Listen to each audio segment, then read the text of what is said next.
Assalamualaikum warahmatullahi wabarakatuh.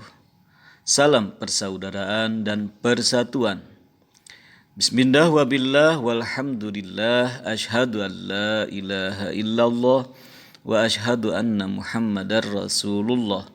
Allahumma salli ala Sayyidina Muhammad wa ala ali Sayyidina Muhammad amma ba'd.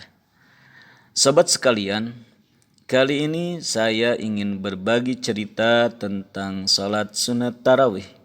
Pertama, karena sebentar lagi kita akan memasuki bulan suci Ramadan, dan kedua karena hangat dibicarakan kembali berkaitan dengan wabah COVID-19 agar salat tarawih di rumah aja.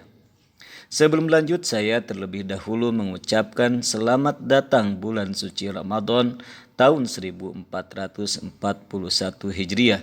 Semoga berkah bagi kita semua. Tak lupa juga permohonan maaf kepada sobat-sobat semuanya. Sobat sekalian, suatu malam 14 abad yang lalu diceritakan bahwa Rasulullah Shallallahu Alaihi Wasallam melaksanakan sholat sunat malam di masjid. Tidak disebutkan malam keberapa, namun ada kecenderungan pada malam ke-21 atau ke-23. Hal ini didasarkan pada anjuran beliau untuk i'tikaf di masjid pada 10 hari terakhir bulan Ramadan, sementara sholat sunat lebih afdol dilaksanakan di rumah. Di malam pertama ini ada beberapa sahabat yang ikut salat sunat bersama Rasulullah Shallallahu Alaihi Wasallam. Pada malam kedua banyak sahabat yang ikut berjamaah. Saya tidak sedang membahas salat apa, berapa jumlah rakaat, dan berapa kali salam. Apakah sampai tiba waktu subuh ataukah Nabi pulang masuk ke rumah. Pada malam ketiga dan keempat, banyak sekali sahabat yang hadir hingga meluber keluar masjid. Namun Nabi tidak di masjid. Esok paginya Rasulullah menjelaskan ketidakhadirannya karena takut kalau salat ini diwajibkan kepada para sahabat atau umat. Sobat sekalian, kurang lebih 13 tahun setelah itu, Khalifah Umar berkeliling di malam bulan Ramadan. Beliau melihat fakta beberapa sahabat melakukan salat sunat ini munfarid, namun di sisi lain ada yang berjamaah. Beliau berijtihad menunjuk dan mengangkat Ubay bin Ka'ab sebagai imam bagi yang lainnya. Ketika malam berikutnya didapati salat ini berjamaah di bawah seorang imam, Umar berujar, sebaik-baiknya bid'ah adalah ini. Sobat sekalian, dari cerita ini ada beberapa catatan penting, yaitu tidak ada penamaan sholat tarawih dan juga tidak ada ajakan untuk berjamaah. Faktanya tidak ada sholat tarawih dan berjamaah hingga Rasulullah Shallallahu Alaihi Wasallam wafat dan Khalifah Abu Bakar menyusul wafat 2 tahun kemudian. Adalah Khalifah Umar yang berijtihad lain. Namun beliau sendiri tidak salat berjamaah di masjid apalagi jadi imam. Dan sejak saat inilah sholat tarawih ini dilakukan berjamaah di masjid 1 bulan penuh hingga sekarang. So, mana yang sunnah Rasul dan mana yang sunnah Umar? Siapa yang ikut sunnah Rasul dan siapa yang ikut sunnah Umar? Maaf, bukan kapasitas saya untuk menjawabnya.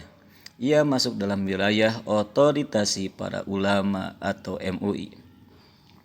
Sobat sekalian, yang ingin saya sampaikan dari cerita ini adalah pertama, sepakat bahwa Rasulullah Shallallahu Alaihi Wasallam melaksanakan sholat sunat ini tidak lagi di masjid dan tidak berjamaah hingga beliau wafat. Adapun para sahabat melaksanakan sholat ini di masjid sangat dimungkinkan selama masa iktikaf. Berkaitan pembolehan berjamaah adalah khusus bagi sahabat yang kurang atau tidak fasih bacaan Al-Quran atau tidak banyak hafalannya. Sekarang Banyak kaum muslimin memiliki giroh yang tinggi sehingga ramai melaksanakan sholat tarawih di masjid dan berjamaah dengan tujuan untuk memakmurkan masjid. Tradisi ini sudah mengakar kuat sehingga bila ada orang yang tidak kelihatan sholat tarawih di masjid dicap negatif. Kedua, ketidakhadiran Rasul di masjid pada malam ketiga dan keempat waktu itu karena takut salat ini diwajibkan kepada para sahabat atau umatnya. Hari ini, fatwa MUI yang melarang sholat tarawih di masjid oleh sebab darurat wabah COVID-19 didebat dan dicibir dengan tuduhan tidak mau memakmurkan masjid, menjauhkan umat Islam dari masjid karena takut corona, dituduh lemah iman dan akidah, dan banyak tuduhan lainnya. Benar apa yang dikhawatirkan Rasulullah Shallallahu Alaihi Wasallam 14 abad yang lalu. Salat tarawih seakan menjadi wajib sehingga orang yang tidak melaksanakannya atau mungkin salat sunatnya di rumah seakan berdosa di mata mereka.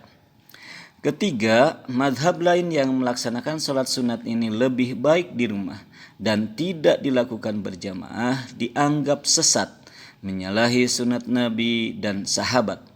Padahal mazhab inilah yang mengikuti sunnah Rasulullah Sallallahu Alaihi Wasallam dengan tidak mengikuti sunnahnya Khalifah Umar bin Khattab radhiyallahu an. Keempat, PR bagi saya dan sahabat sekalian. Mungkin bertanya dan untuk kembali bertanya kepada guru-guru kita, dan PR bagi para ulama untuk menggali lebih dalam lagi agar kebenaran terungkap dan memberikan pencerahan kepada umat. Demikian dan terima kasih. Semoga bermanfaat. Salam persatuan dan persaudaraan. Wallahul muwafiq ila aqwamit thariq.